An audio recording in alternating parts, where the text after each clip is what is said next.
Bismillahirrahmanirrahim. Assalamualaikum warahmatullahi wabarakatuh.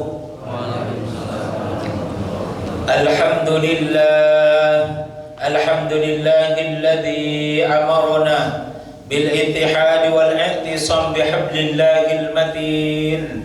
Nashhadu an la ilaha illallah iyyahu na'budu wa iyyahu nasta'in. Wa nusalli wa nusallimu ala nabiyyina Muhammadin sallallahu alaihi wasallam al-mab'utsu rahmatan lil alamin. Allahumma arhamna bil Qur'an waj'alhu lana imama wa nura wa huda wa rahmah. Allahumma dhakkirna minhu ma nasina wa 'allimna minhu ma jahilna warzuqna tilawatahu ana al-laili wa atrafan nahar waj'alhu lana hujjatan ya rabbal alamin. Allahumma inna nas'aluka ilman nafi'a wa rizqan wasi'a wa shifaa'an min kulli da'in birahmatika ya arhamar rahimin. Allahumma faqihna fid din wa 'allimna ta'wil birahmatika ya arhamar rahimin. Amin amin ya rabbal alamin.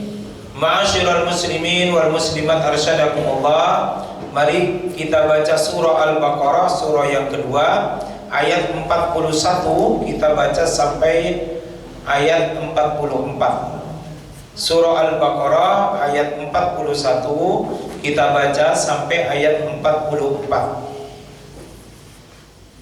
Surah yang kedua, surah Al-Baqarah ayat 41 sampai 44. A'udzu billahi minasy syaithanir rajim. A'udzu billahi minasy syaithanir rajim.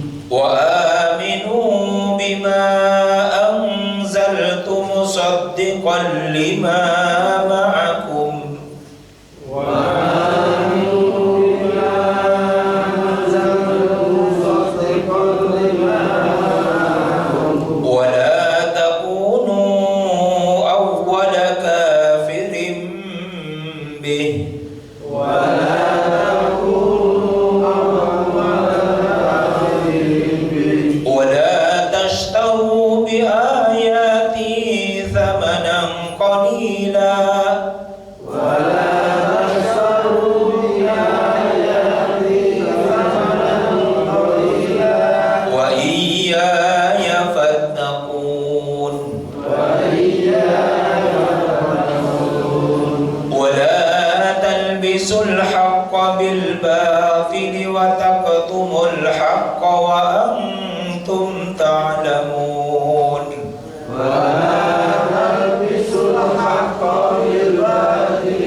Musaddiqan membenarkan lima terhadap apa-apa ma'akum bersama kalian. Wala takunu dan janganlah kalian menjadi awwala yang pertama kafirin bih kufur kepadanya. Wala tashtaru dan janganlah kalian memperjualbelikan bi ayati ayat-ayatku, thamanan qalila dengan harga yang sedikit, wa iyaya dan hanya kepadaku, fattaquni kalian takut, wala talbisu janganlah kalian mencampur adukan, al-haqqa bil batil yang hak dengan yang batil, wa taktumu dan kalian menyembunyikan, al-haqqa kebenaran, wa antum dan kalian ta'lamuna mengetahuinya, wa aqimus salat dan dirikanlah salat, wa atuz zakah dan tunaikanlah zakat, warka'u dan rukuklah kalian, ma'ar raki'ina bersama orang-orang yang rukuk.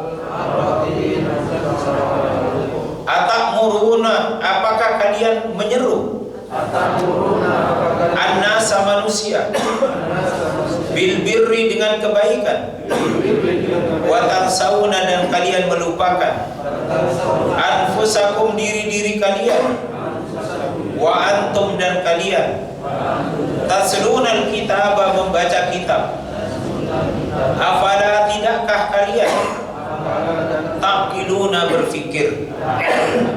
Bapak Ibu sekalian yang dimuliakan Allah Subhanahu wa taala, jadi di dalam surah Al-Baqarah ayat 41 Allah ingin menegaskan di dalam konteks ayat ini, secara kesejarahan dari ayat ini secara khusus kepada orang-orang Yahudi dan orang-orang Nasrani. Nah, orang-orang Yahudi dan orang-orang Nasrani itu disebut di dalam Al-Quran sebagai ahlul kitab. Jadi ahlul kitab itu maksudnya adalah orang-orang Yahudi dan orang-orang Nasrani. Siapa orang Yahudi? Orang Yahudi itu adalah umatnya Nabi Musa yang diturunkan kepada mereka kitab Taurat. Siapa orang-orang Nasrani? Adalah umatnya Nabiullah Isa alaihissalam yang diturunkan kepada mereka kitab Injil. Maka dua-dua kitab ini kitab samawi yang diturunkan oleh Allah kepada Nabi Musa, yang diturunkan oleh Allah Subhanahu wa taala kepada Nabi Isa. Maka disebutkan wa aminu dan berimanlah kalian bima anzaltu kepada kitab yang aku turunkan kepada Nabi Muhammad, yaitu Al-Qur'anul Karim.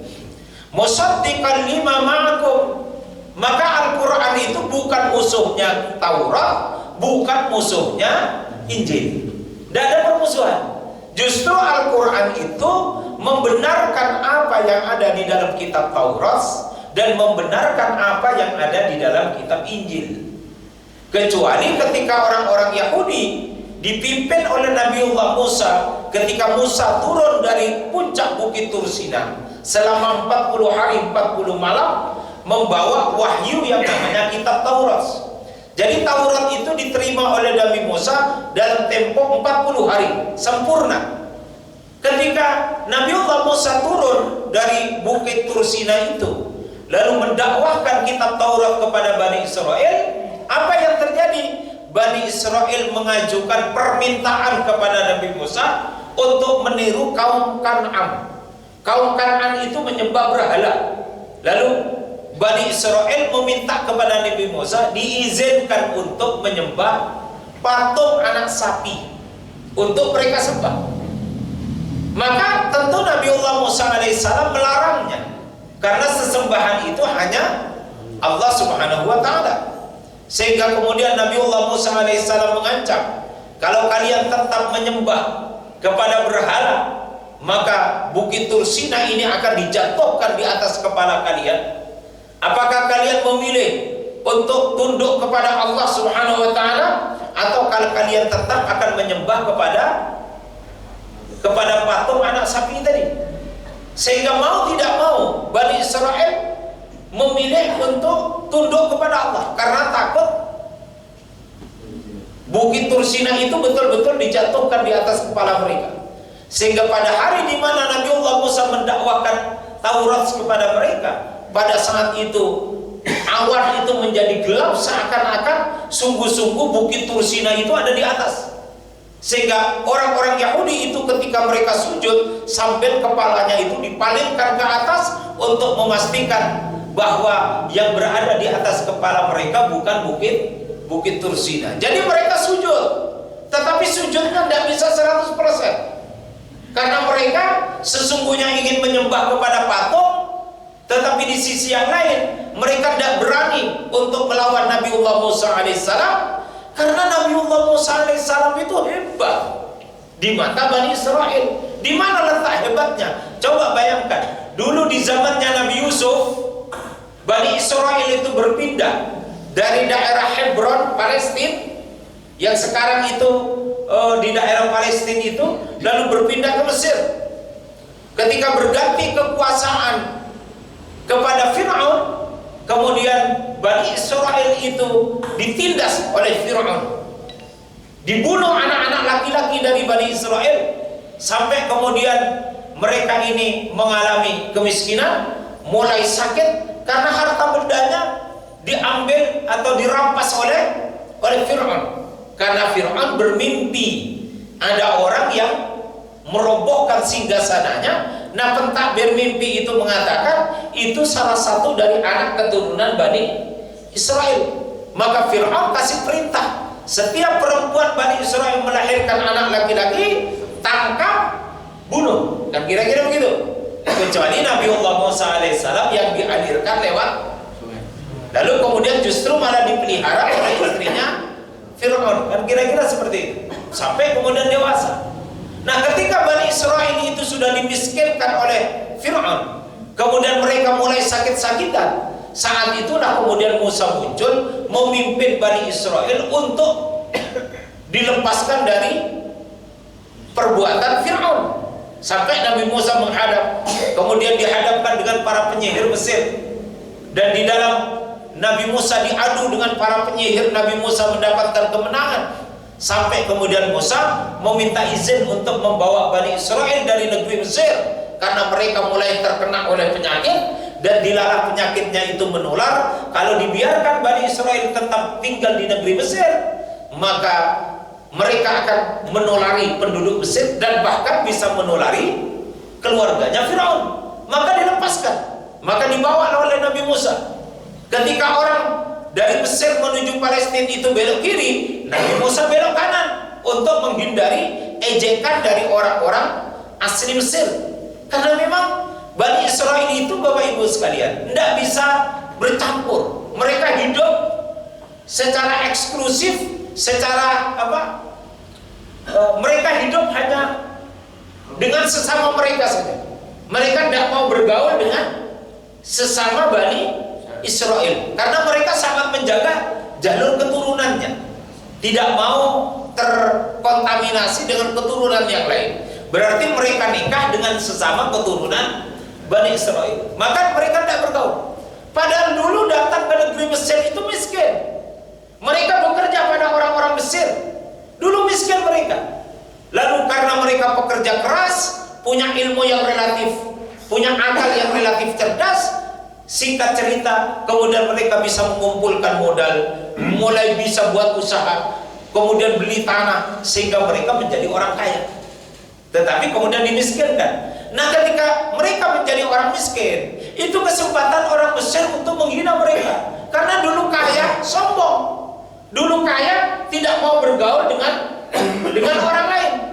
Nah, oleh Raja Fir'aun dimiskinkan orang Bani Israel, maka mereka dihina oleh penduduk asli Mesir.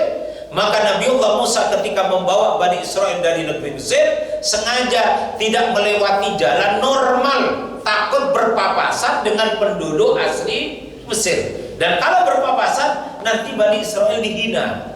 Maka Nabi Musa belok ke kanan. Nah, rupanya belok ke kanan itu jadi masalah, karena intelijen atau mata-matanya Fir'aun itu melaporkan bahwa Musa tidak sedang membawa Bani Israel menuju negeri Palestina. Apa alasannya? Kalau mau ke Palestina dia belok kiri, tapi faktanya dia belok kanan, ke tempat yang tidak lazim dipakai oleh orang untuk menuju Palestina. Maka dari situlah kemudian Fir'aun mengambil keputusan bahwa ternyata Musa membawa Bani Israel ke tempat yang tersembunyi, dan di tempat tersembunyi ini menurut tuduhan Fir'aun dan para pengikutnya, Musa akan menghimpun kekuatan kembali. Kalau mereka nanti sudah kuat, pasti akan datang menyerang Fir'aun. Maka ini marahnya double-double, sehingga Fir'aun langsung kerahkan seluruh pasukannya, dipimpin langsung oleh Fir'aun. Dan singkat cerita, maka Bani Israel di depannya Laut Merah, di belakangnya pasukannya Fir'aun. Berarti mundur, mati karena dihantam oleh pasukannya Fir'aun. Maju, mati karena tenggelam. Maka disinilah Bapak Ibu sekalian, al-i'jaz itu bekerja, mukjizat itu bekerja, yaitu dhahru sidqin nabi. Allah menampakkan kenabiannya Nabiullah Musa dengan cara memerintahkan Nabi Musa untuk memukulkan tongkatnya kepada Laut Merah. Kemudian Laut Merah itu membelah, Bani Israel lewat di tengah-tengahnya. Nah, ini bagi Bani Israel luar biasa istimewa, tidak pernah terjadi di zaman-zaman sebelumnya. Nabi Musa ini hebat karena bisa membelah Laut Merah dan menyelamatkan dari pasukannya Fir'aun, di mana pasukan Fir'aun zaman itu adalah pasukan tentara perang yang paling hebat. Mereka tidak pernah bisa ditaklukkan. Mereka bisa lewat, dan kemudian Fir'aun lewat, air itu bertemu kembali, Fir'aun dan para pengikutnya tewas di tengah laut. Lalu Quran menyampaikan bahwa Allah akan mengabadikan jasadnya Fir'aun agar setiap orang bisa ambil pelajaran dari apa yang terjadi kepada Fir'aun. Ketika kaya berkuasa dia sombong, maka akan dihancurkan karena sebab kesombongannya. Karena berkuasa dia menganggap rakyatnya tolol, maka dihinakan oleh Allah Subhanahu wa taala. Innallaha auha ilayya an tawadhu. Sesungguhnya Allah menurunkan syariat ini agar orang punya mental tawadhu, hatta la yafkhara ahadun ala ahadin. Jangan ada orang merasa lebih hebat lalu kemudian dia menghinakan orang yang lainnya, karena itu adalah ciri-ciri orang yang di dalam hatinya tidak punya tawadhu. Wala yabghi ahadun ala ahadin, jangan menghinakan orang lain karena sebab dia merasa punya kedudukan yang tinggi. Orang yang seperti itu di dalam hadis yang lain akan dihinakan oleh Allah Subhanahu wa taala. Apakah ketika dia punya jabatan, ataukah ketika nanti jabatannya hilang, atau dia akan dihinakan ketika sakaratul mautnya. Maka ada orang yang oleh Allah dihinakan, belum sempat turun dari jabatannya sudah dihinakan oleh Allah. Na'udzubillah min dzalik. Maka besok bapak-bapak, ibu-ibu, ini wilayah Boyolali, kalau ada di antara bapak ibu jadi bupati Boyolali, tolong pengajian ini tetap datang, Pak. Karena tawadhu. Jangan karena sebab rapat-rapat urusan-urusan seperti itu menyebabkan sholatnya izin, ngajinya izin. Tidak boleh. Karena kita ditinggikan kedudukan dunia kita oleh Allah karena sholat kita, karena ngaji kita. Lah kok tiba-tiba sudah punya kedudukan yang tinggi, sholatnya lupa, ngajinya lupa, nanti dihinakan oleh Allah. Bagaikan seorang laki-laki diangkat kehormatannya oleh istrinya, ketika dia punya jabatan yang tinggi, hartanya banyak, istrinya malah ditinggalkan, disia-siakan. Nah, laki-laki itu sebentar lagi akan dihinakan oleh Allah Subhanahu wa taala. Na'udzubillahi min dzalik. Nah, Bapak Ibu sekalian yang dimuliakan oleh Allah Subhanahu wa taala, maka kitab Taurat dan kitab Injil inilah yang pertama kali mengabarkan tentang kenabian Nabi Muhammad sallallahu alaihi wasallam. Jadi tidak ada risalah yang lain kecuali yang mengabarkan kedatangan Nabiullah Muhammad sallallahu alaihi wasallam. Itu adalah kitab Taurat dan kitab Injil. Tidak ada yang lain. Maka seharusnya orang yang pertama kali mengerti dan faham tentang kenabian Nabiullah Muhammad sallallahu alaihi wasallam itu seharusnya orang Yahudi dan orang Nasrani. Orang Yahudi dan Nasrani, bukan orang Majusi yang menyembah matahari, menyembah api. bukan orang kafir yang menyembah berhala, tetapi orang Yahudi dan Nasrani, karena memang kitab suci mereka yang menjelaskan tentang kenabian Nabiullah Muhammad sallallahu alaihi wasallam. Maka Bapak Ibu sekalian, hebat Nabiullah Musa. Ketika mereka tersesat di padang teh, kelaparan, kehausan, Nabi Musa berdoa kepada Allah, diturunkan al-manna was-salwa.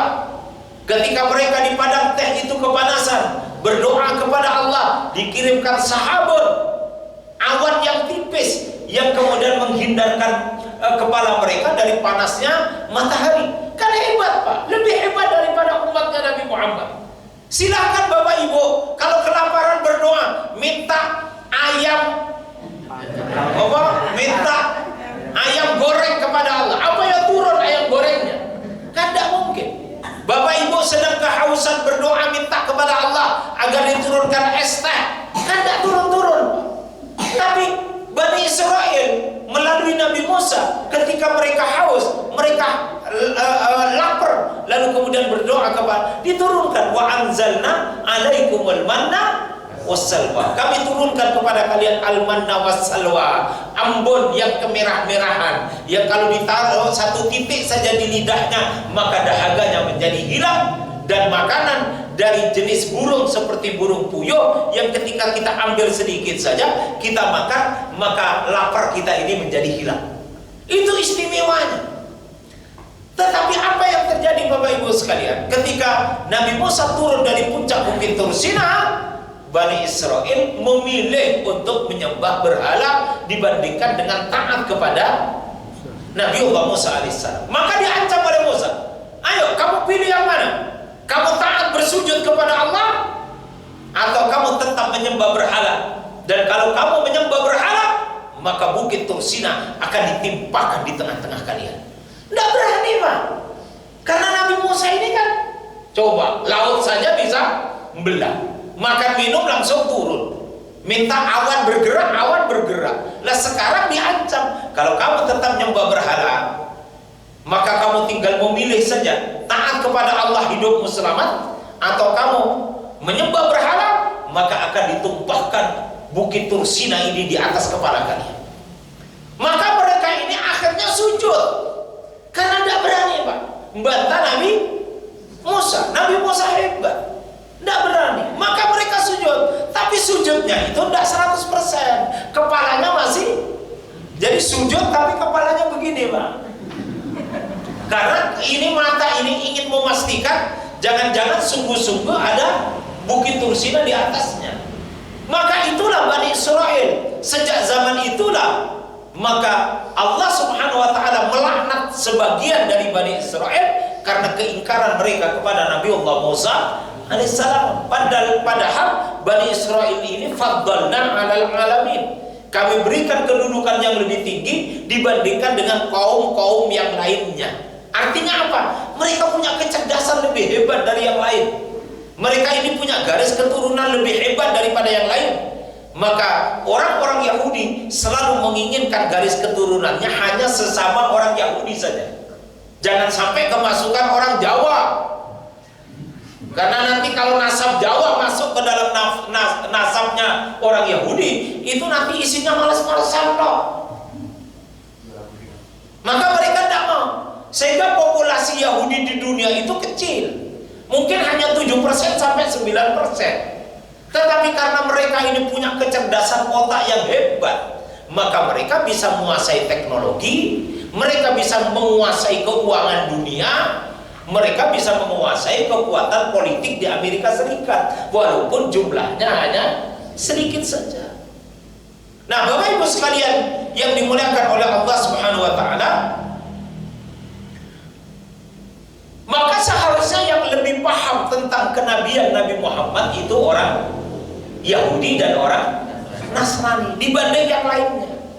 Sehingga kenapa orang Yasrib pada tahun ke-11 kenabian mereka kemudian datang menemui Nabi Muhammad karena membaca Taurat. Aus-Khazraj itu kan perang terus di Medina. Mereka pengen damai, tapi kok tidak bisa. Aus-Khazraj itu pengen damai, tapi kok nggak bisa. Ujung-ujungnya pasti perang. Sehingga ketika mendapatkan berita bahwa di kota Makkah ada seorang pemuda yang punya julukan Al-Amin dan dia mendakwahkan ajaran tauhid, maka orang-orang Aus dan Khazraj langsung pikirannya connect dengan kitab Taurat dan Injil. Oh, ini mungkin yang dijanjikan oleh Allah. Maka mereka datang lalu mengucapkan 2 kalimat syahadat. Maka diajarilah Aus dan Khazraj ini 1 tahun tentang Islam. Dan apa yang terjadi? Pada tahun berikutnya, sebelum Nabi hijrah pada tahun yang ke-13, mereka datang lagi dengan jumlah 73 orang. Awalnya hanya belasan, 73 orang. Dari perwakilan Aus, dari perwakilan Khazraj, dari yang laki-laki, dari yang perempuan, dan dari golongan anak-anak remaja.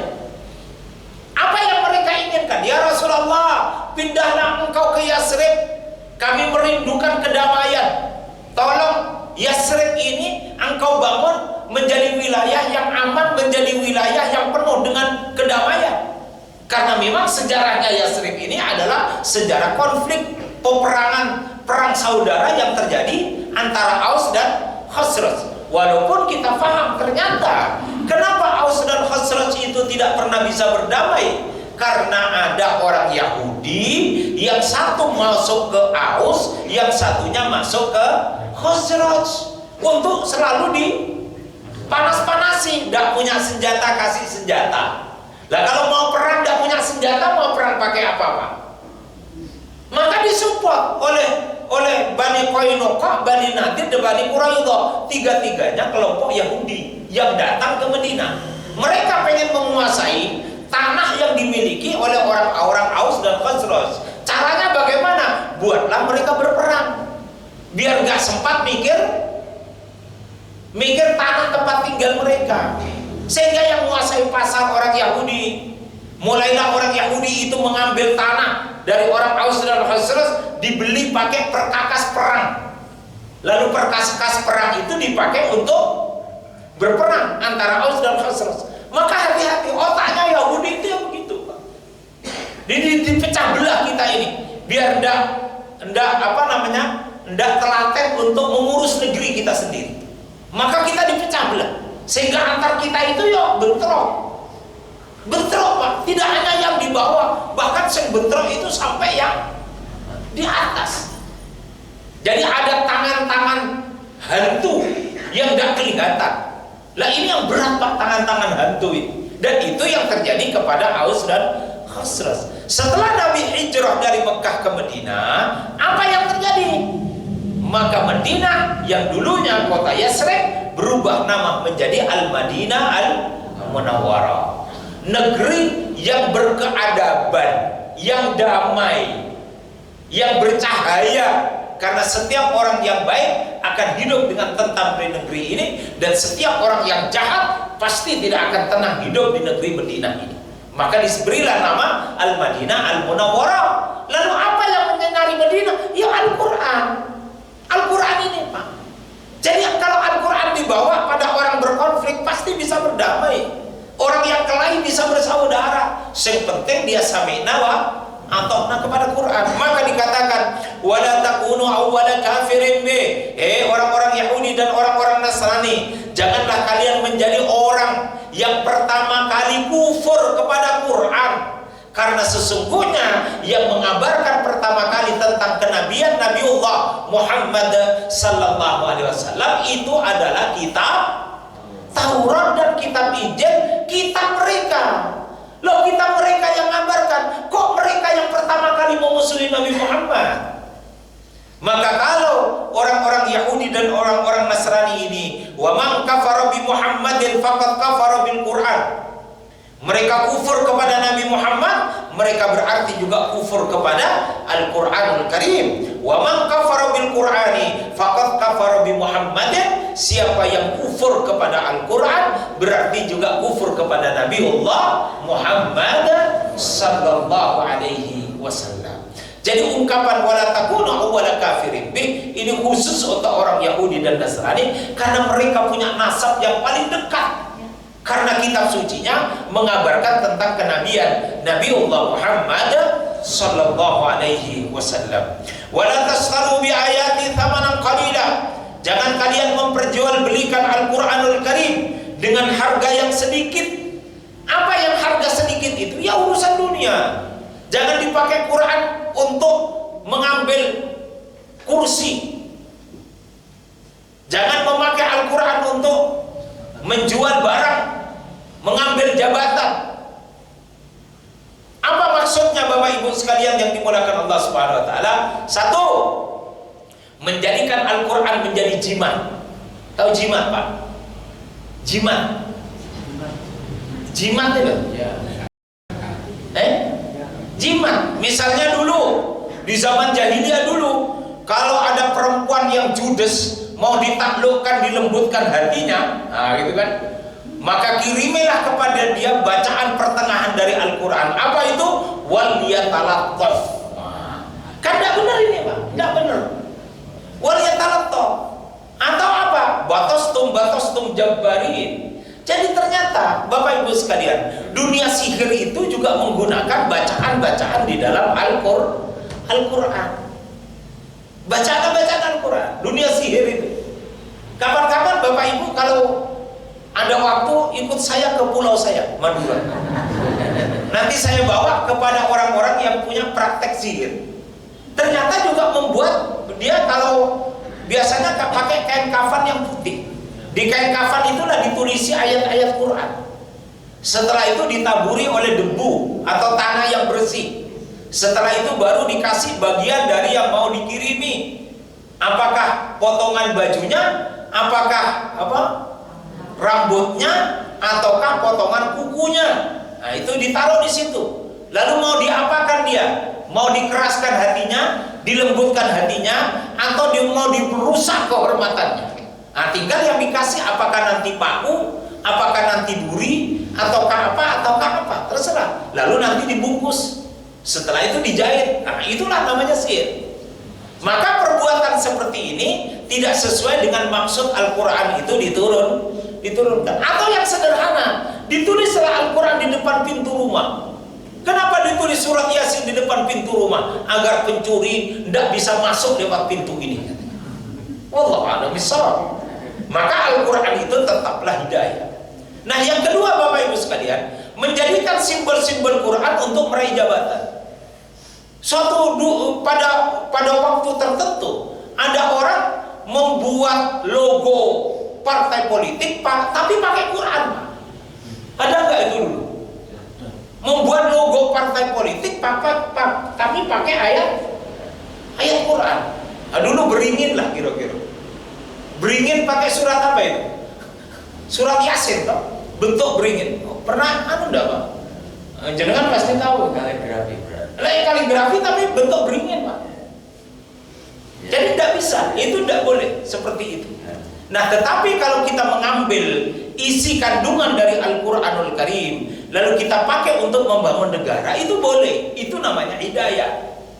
Tetapi tidak orang memutarbalikkan ayat Al-Quran dalam rangka untuk meraih kekuasaan. Nah, itu yang dimaksud dengan wala tashtaru bi ayati tsamanan qalila. Ustaz, bisa nggak Ustaz antum keluarkan fatwa minuman khamr itu haram, tetapi bisa menjadi makruh kalau dia memberi manfaat.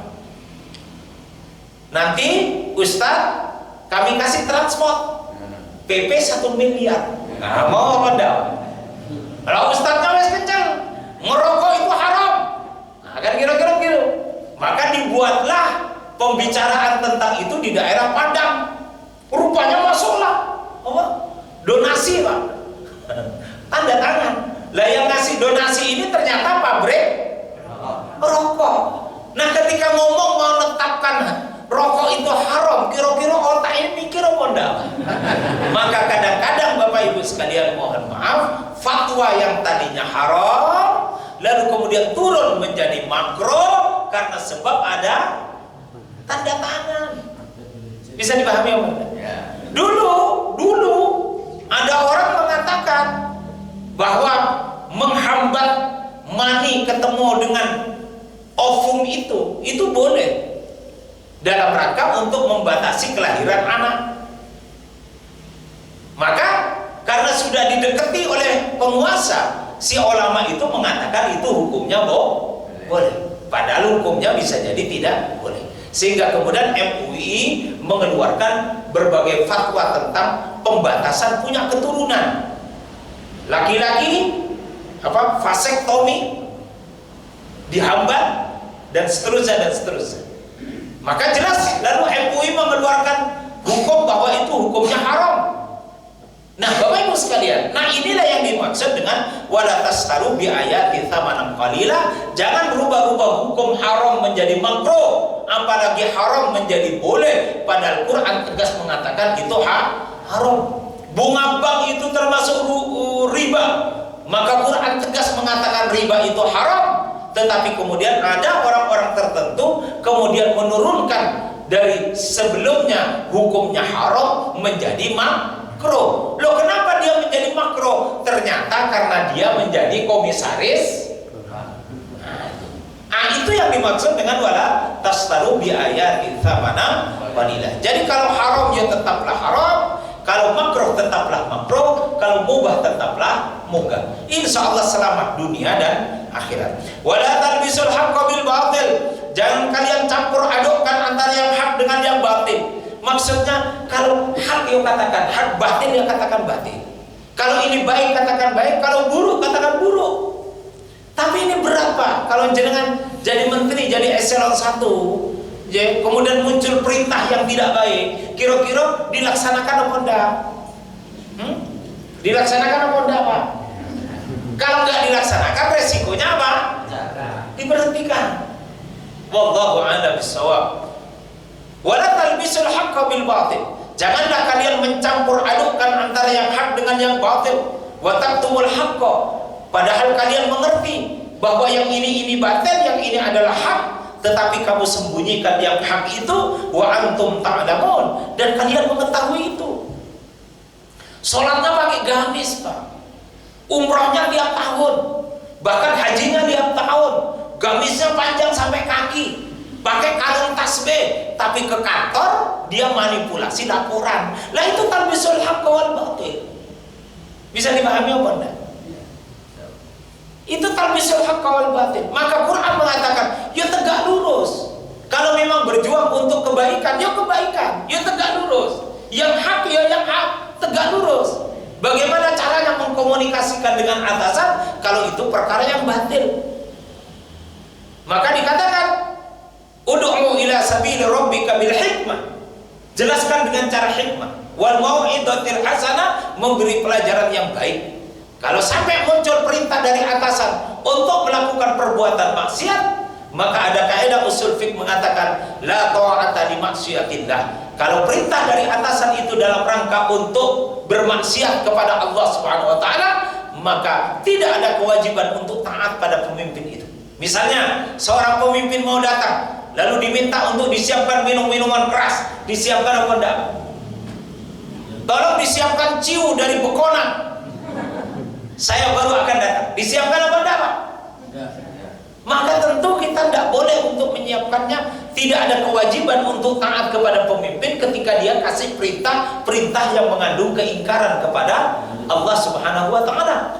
Lalu gimana jenengan menolaknya? Lah ini kan repot.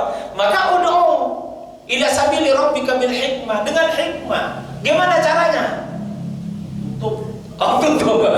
Ya silakan saja. Harus diberikan penjelasan kepada pimpinan bahwa perbuatan ini perbuatan Pak, mohon maaf, ini tidak boleh dikonsumsi di daerah Sukoharjo atau apalah kira. Wallahu a'lam bishawab. Monggo silahkan. Tetapi prinsipnya al-halalu bayyinun wal haramu bayyinun. Yang halal itu sudah jelas, yang haram itu sudah jelas. Maka jangan campur adukkan antara yang halal dan haram. Harus berhati-hati. Sama juga dengan uang kita, Bapak Ibu sekalian. Kita udah bekerja dari pagi sampai sore, kita dapat gaji 10 juta, itu gaji halal. Nah, tiba-tiba kita punya pesanan dari kantor untuk fotokopi. Berapa nilai dari fotokopi itu? Ternyata 50.000. Lalu kita bilang ke tukang fotokopi, Pak, boleh enggak saya kasih kwitansi tapi nolnya tambah 1? Tambah 1, Pak. Nanti kamu saya kasih 10%. Akhirnya oleh tukang fotokopi, karena dia nanti dapat 10%, dibuatlah kwitansi yang 50.000 ditambah nolnya 1 jadi berapa? 500.000. Berarti untung berapa? 450.000. Tukang fotokopi dapat berapa? 50.000. Berarti kita bersih terima berapa? 400.000. Bawa pulang siul-siul dapat kelebihan 400.000. Campurlah dengan yang 10 juta. Lah ini yang disebut dengan wala talbisul haqqa bil batil. Yang 10 juta jadi rusak. Rusak Pak, yang 10 juta jadi rusak. Mohon maaf, kalau ada jenengan teh begitu. Mohon maaf, ada teh ya. Teh itu untuk diminum kan? Tiba-tiba kemasukan teh cecak. Makluk gitu. Jenengan lihat bener. Makluk kira-kira diminum apa enggak? Kenapa enggak diminum? Loh, kata siapa najis? Najis itu kalau berubah baunya. Kalau dicium tetap enggak bau teh? Tetap bau teh enggak? Kalau mau kejatuhan teh cecak saja. Kalau diminum masih bau teh? Berarti halal Pak. Karena baunya enggak berubah.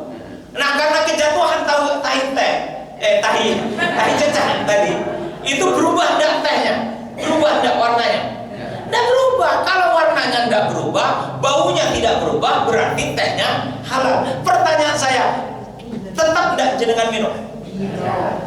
Ya tidak. Loh, kenapa? Padahal volume teh itu begitu besar, yang kotor itu masuk hanya kecil saja, tapi itu menjadi sebab yang banyak itu tidak mau jenengan konsumsi. Itu sama dengan kita punya gaji 10 juta, dimasuki 400.000 haram, maka dia rusak seluruhnya.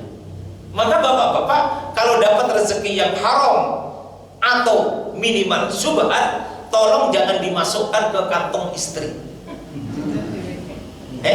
Kantong dewe. Ya udah, maksud saya itu dialokasikan untuk fasilitas publik saja.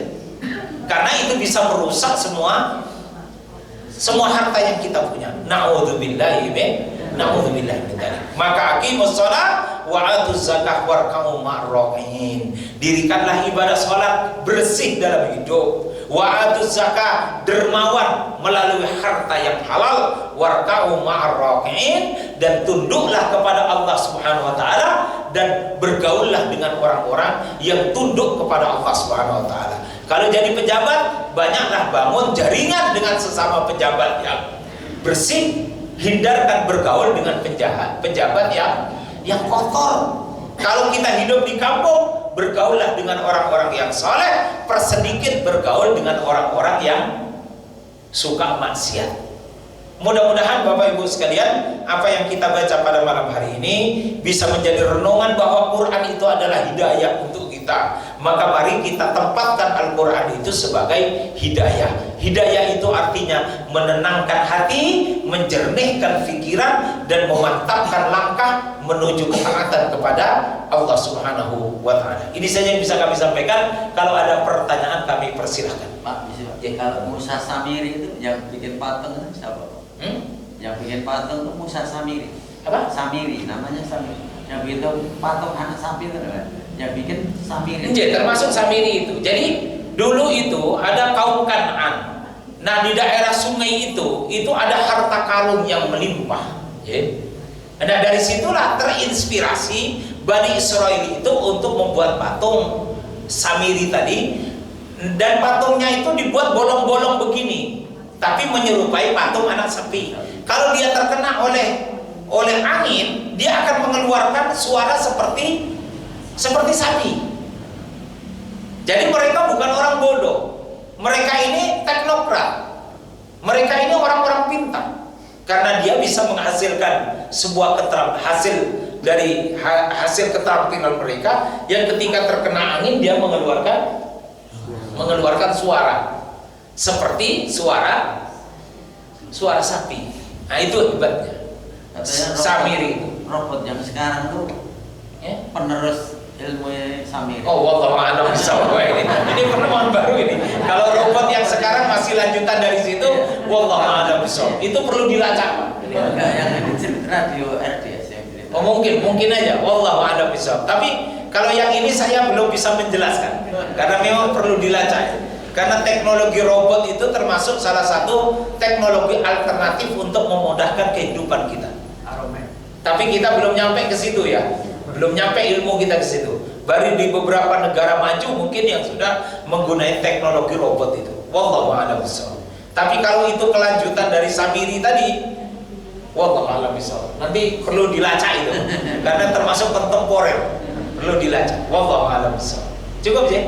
أعوذ بالله من الشيطان الرجيم بسم الله الرحمن الرحيم حمدا شاكرا حمدا نائما حمدا يوافي نعمه ويكافئ مزيدا ربنا لك الحمد كما ينبغي لجلال وجهك الكريم وعظيم سلطانك برحمتك يا أرحم الراحمين اللهم رب الناس مذهب البأس اشفينا أنت الشافي لا شفاء إلا شفاؤك شفاء لا يغادر سقما برحمتك يا أرحم الراحمين يا مقلب القلوب ثبت قلوبنا على طاعتك على دينك وطاعتك برحمتك يا أرحم الراحمين يا مقلب القلوب ثبت قلوبنا على دينك وطاعتك برحمتك يا أرحم الراحمين اللهم اكفنا بحلالك عن حرامك وأغننا بفضلك عمن سواك اللهم لا سهل إلا ما جعلته سهلا وأنت تجعل الحزن إذا شئت سهلا برحمتك يا أرحم الراحمين سبحان ربك رب العزة عما يصفون وسلام على المرسلين والحمد لله رب العالمين amin amin ya rabbal alamin. Demikian yang bisa kami sampaikan, kurang lebihnya mohon maaf. Billahi taufik wal hidayah. Wassalamualaikum warahmatullahi wabarakatuh. Waalaikumsalam.